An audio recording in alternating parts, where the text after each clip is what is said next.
honored, I feel, to be sitting with you because you've done great work. You've done work that is trackable. It's not no evidence day, you choke. And so I want to say thank you very much for honoring our invite. And as you can see, she's a fashion icon. She always looks good. As in, if you see her, you will know that is the TV. So thank you very much. Please, let's give her a round of applause. We have invited DTB, Oluwatoyin Banjo, because you have worked across, your work has transcended different countries. Visionaries have been impacted through your work. And it's not just local. So you understand how context beyond Nigeria work. And so for us here, especially for this session, we're looking at how to move from local to global and how to understand how to not just have local solutions, but how to have a global outlook for our work.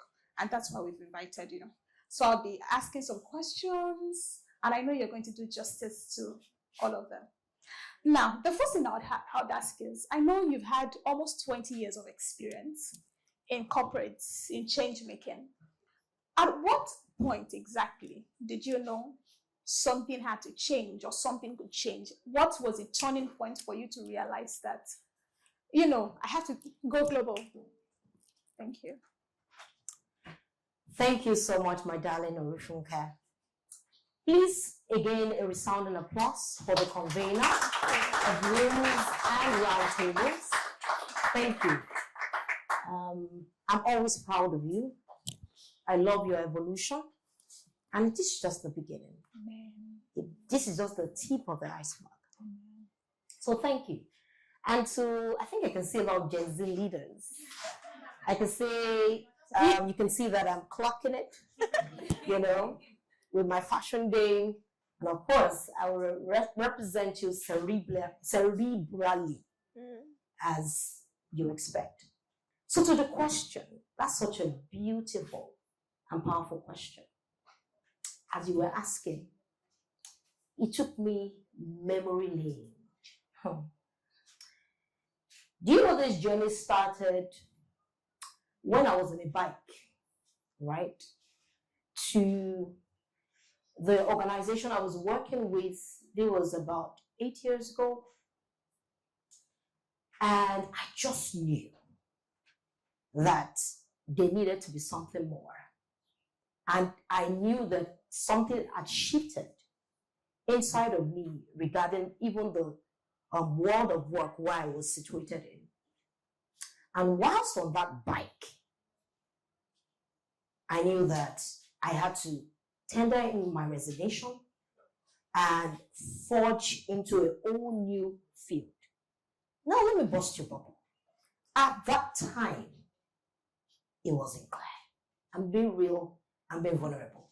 I didn't have a clear picture in that sense of where next I was headed.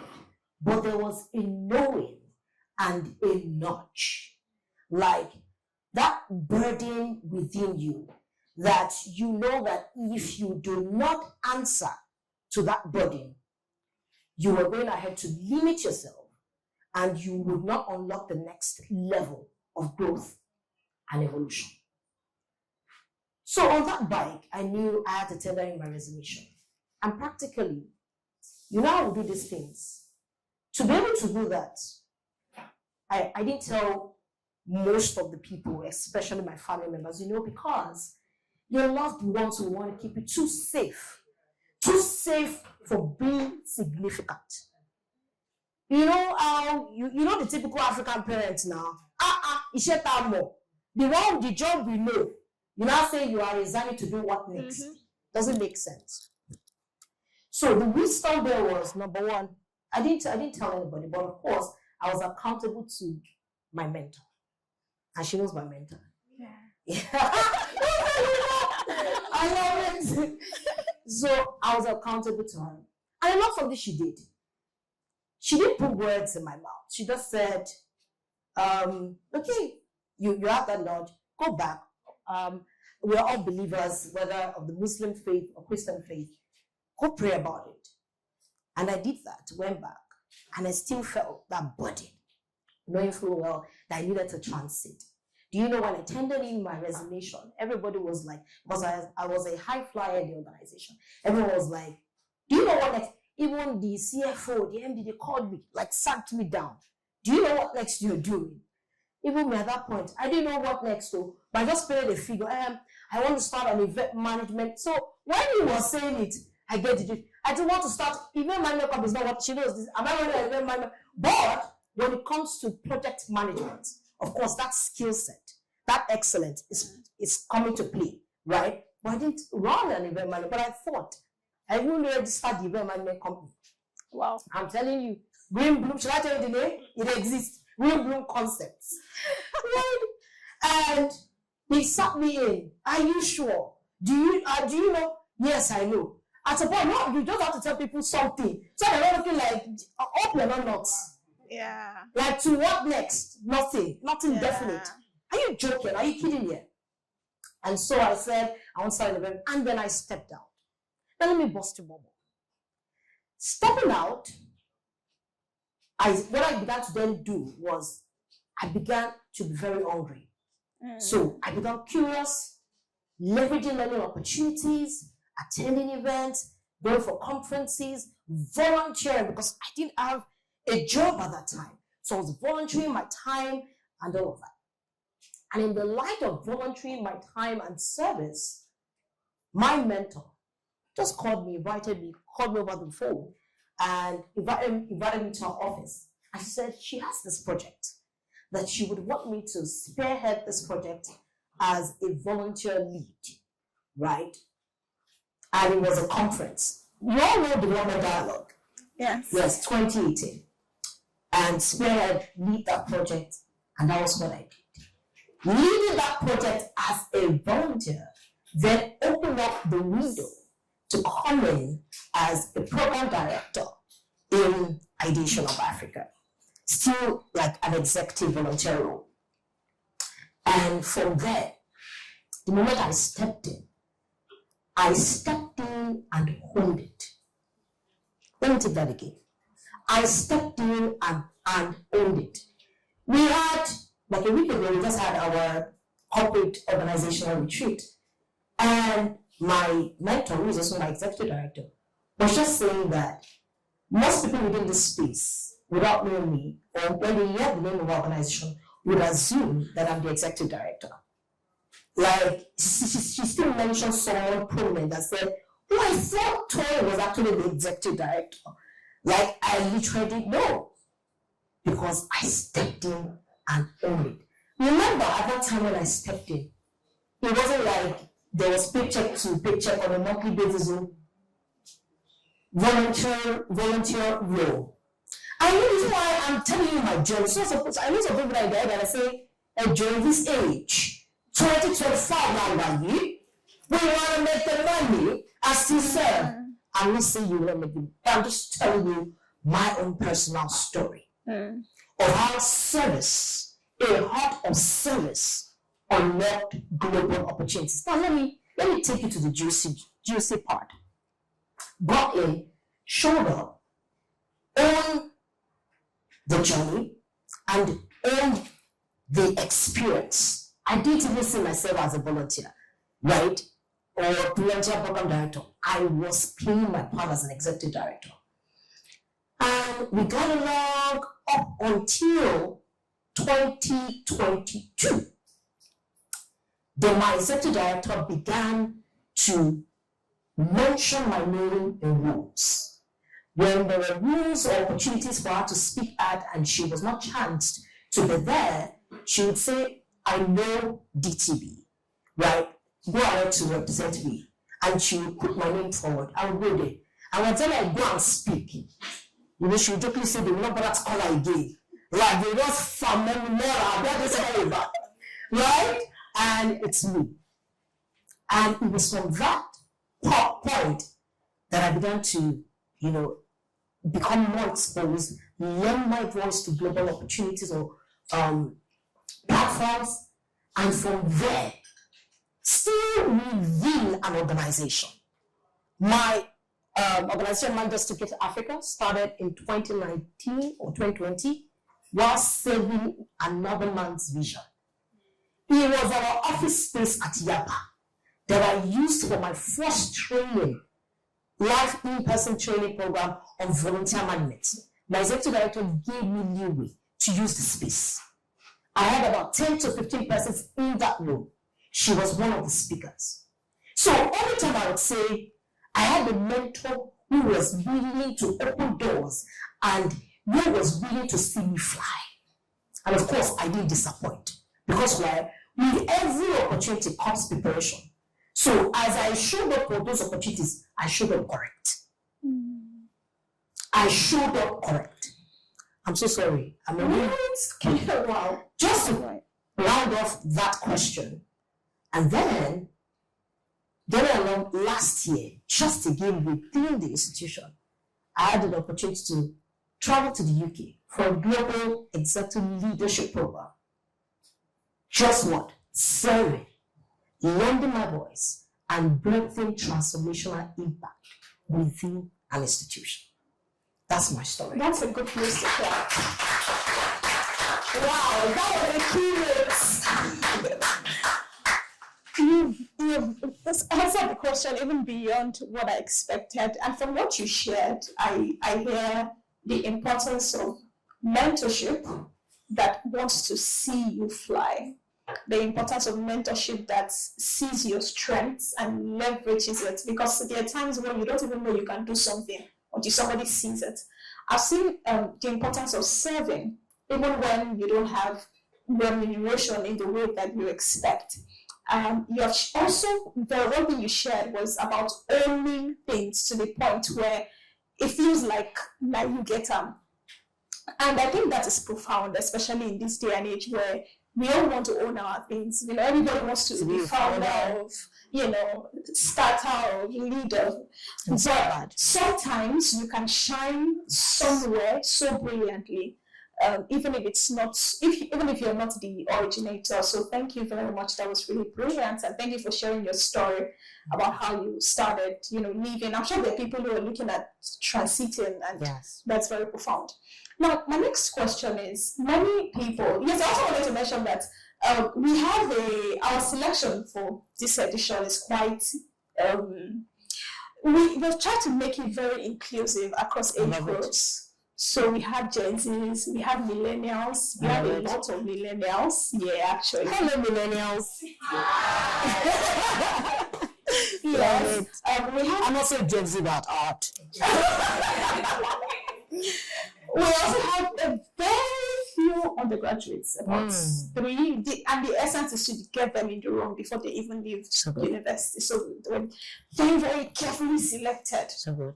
Yes, and we try to do an equal number for gender, 25 females, 25 males, love it. To the best, so that they will say, I love it. Thank you. So the next question is, a lot of us, a lot of young people want global visibility. You want to stand on global stages, but you don't want global responsibilities. Because before you get to the global stage, you need to prepare for responsibilities, so you don't shame yourself on the global stages. Now, what difficult mindset shifts do we as young people need to make to be able to marry that, where when global visibility comes, you're prepared for it? I love this question so much. And kudos to you for the inclusivity. Well done to you and the team. So most times when we hear global opportunities, we think global opportunities are limited to fellowships, global travel, possibly the opportunity to speak at the UN or African Union. Those things are great. Then we bust a myth. Global opportunities start with you birthing global solutions to local problems. I'll take that again. Global opportunities start with you building global solutions to local problems. So ask yourself, when you look around your community, you look around where you are, friends, relationships, whatever that looks like. What is struggling in your heart? What's burning within you as a burden? And it's calling your name and saying, let's come together either as a collective. Let me see what body of work exists within the local context of Nigeria, and how can we come together as a collective to partner, either volunteer, or if you want to go ahead to start, because sometimes I don't believe in trying to find everything. Some of the things you're trying to solve, there are organizations already solving these problems. What we need to do is just to align. So, I started with an intro. It starts with what? Building global solutions to local problems. And I was busting the myth around the fact that global opportunities are not limited to travels, global travels, and fellowships. Now, another critical point I want to make is that when you live in a world where you hear global opportunities, you think it's about virality and visibility. Those things are good. You think it's about being popular and being seen on the global stage. It's great. But beyond that, it's really about what? Purpose alignment over a performative branding. Purpose alignment. And the question you must ask yourself, when you step into rooms, don't just seek opportunities to take pictures with the popular names just for the optics. When you step into rooms, ask yourself, why am I here? In what way have I been called to contribute to the world? And who in this room is either has a purpose or vision or mission aligned with where I am headed? It could be someone who never came up stage to speak. It could just be your fellow colleague sitting beside you.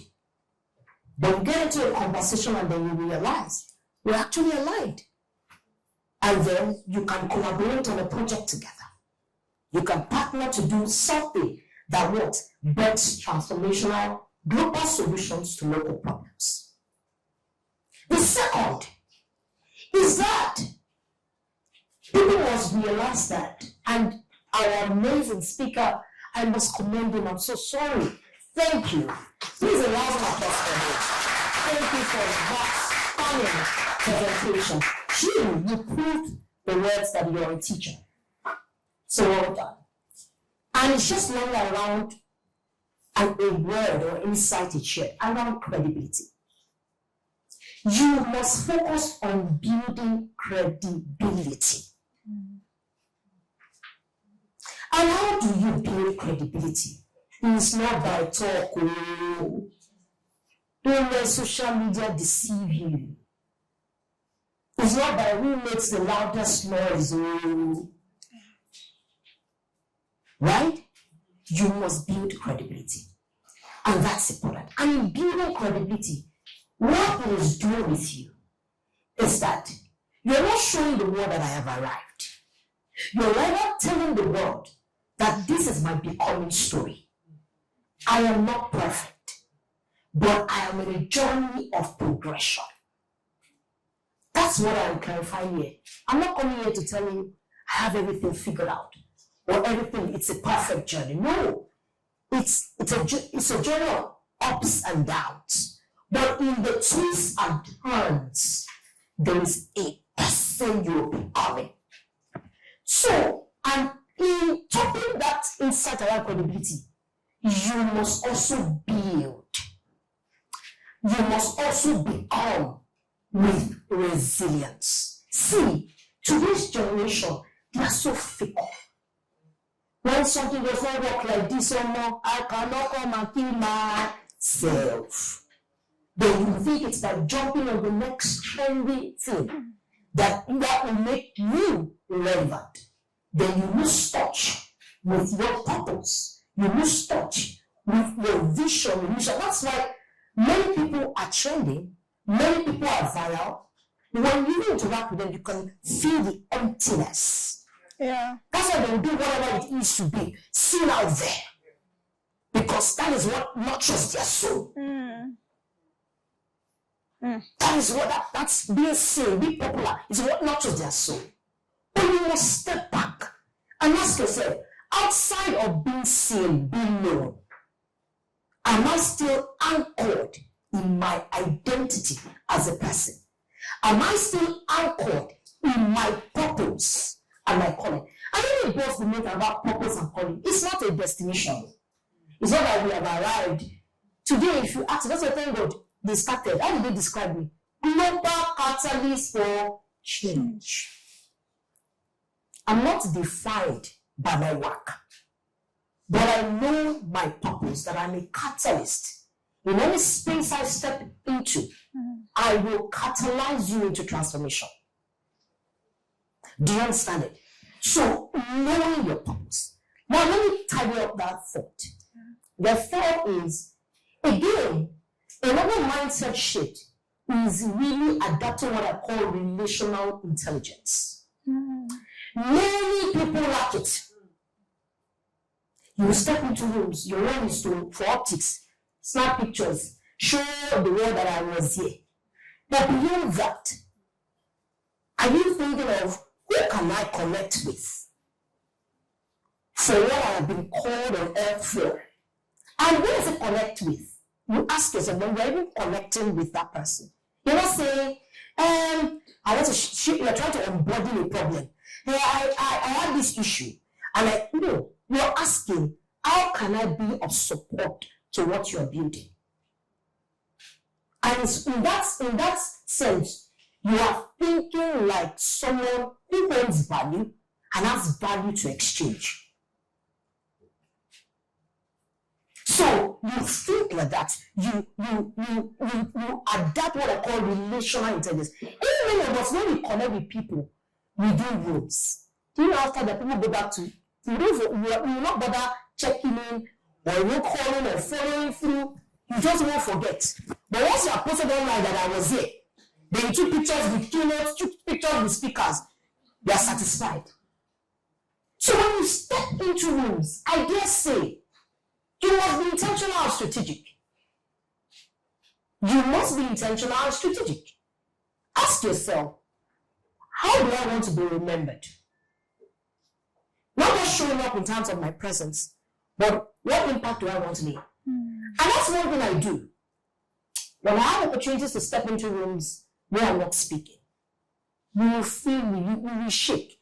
And feeling me is not by noise. I may sit down and be silent, listening, but I would always spot an opportunity for you to what? Interact with my essence. And it always works from a value perspective. Not showing up to, I want to show myself, but let you know that I have something to give to the world. I have value here. And that when you interact with me, you'll be greatly transformed. So thank you. Wow. Clock it. I don't want to clock him again. Clock it, please. Please. Now remember, you are not killing it. All right, now.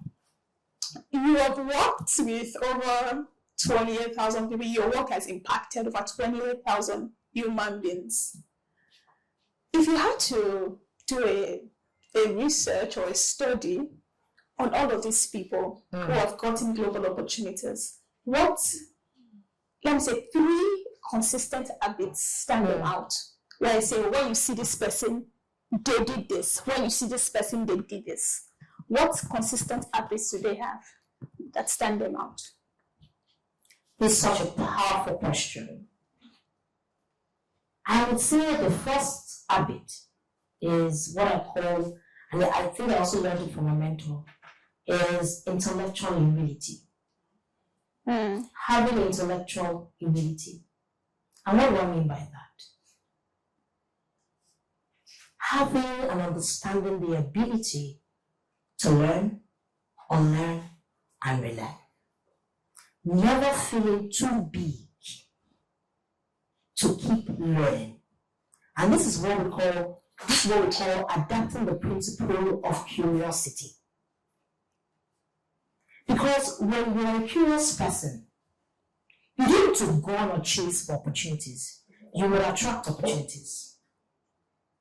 They will just come to you. It will be in your zone. You will know that this is an opportunity. Go for it. So that's one. The second is there are people who leverage the power of consistency. And I've seen this. When they are on board a program, they ensure they are consistent even in the midst of trials, because it's not easy, especially many programs. Life is happening to you. You have many other commitments that you are struggling side by side. But they know, first and foremost, know and understand their big why for coming on board that program. And they stay faithful to that big why. I recently had the story, I had the privilege of interacting with one of our changemakers. And he said something so profound. When he was joining the program, it's called the African Masterclass Series, he didn't have any idea or concept in mind of what he was going to do. He's based in the UK, but joined the program. Got into the program, I think as at the time he joined the program, he got married, of course, life, and I think in the midst of that, they were even sort of relocating to the UK, but he stayed consistent through the program. A year down the line, this same person went on to birth 6 ventures. Not in Nigeria, logistics company, and he was able to connect with partners in the program, not based in the UK, but based in other parts of the world, Qatar, Nigeria, and they have sustained their connection and relationships till date. But when we asked, what kept you going? What kept you showing up? So he understood his big why for coming on board the program. And it's your why that forces consistency. Because there are days you will wake up, I'm being practical here, you will not feel it. You know? You will not feel like doing anything. But it's the why that keeps you grounded. Why are you doing this thing? Okay, for my people. There are people looking out to me. Or we go again another day. When I'm tired, we go again another day. I'm telling you the truth. Yeah. Then the third, I shared the first, I shared the second. The third is then also the leverage of an excellence mindset. Let me burst a bubble. Excellence is not perfection. Excellence is stewardship. Is stewardship. You want to clap. It's okay. Clap well. Excellence is stewardship. And what do I mean by that? Everyone can embody excellence. Yeah. Everyone can embody excellence. And how do you embody excellence? Showing up to something you have committed your word to, regardless of the odds. It doesn't mean you won't make mistakes. You will make mistakes, but you don't beat yourself up. You fail forward and you learn from those mistakes. It's not a core the iterative process. Yeah. You're able to say, okay, it didn't work. All right, let's do it differently. And you're leveraging feedback, from the people you're serving to say, how can we better serve them? Yeah. How can we improve the experience? Yeah. That's excellent. So, and you know what I said is stewardship. When you understand stewardship simply means you are loyal to the vision, regardless of the odds. I'm sorry I'm shouting, but I'm not sorry. You are loyal to the vision. Even when it doesn't make sense, and even when you doubt yourself, because there will be moments like that. You ask yourself, who sent you? Are you the woman for the job? Do I even qualify for this? But it's you showing up regardless of the odds. That's the excellence mindset. It's not perfection. It's simply stewardship. Don't feel that it's a calling. You have been called to steward a vision. And as a good steward, what do? There has to be returns. Hey! There has to be what? Returns. And what is that definition of returns? To you, it's transformational impact. What does that look like? If just one person interact with this, and his land is forever changed, I am okay. Right. I don't need the numbers. Just one. The power of one. Thank you.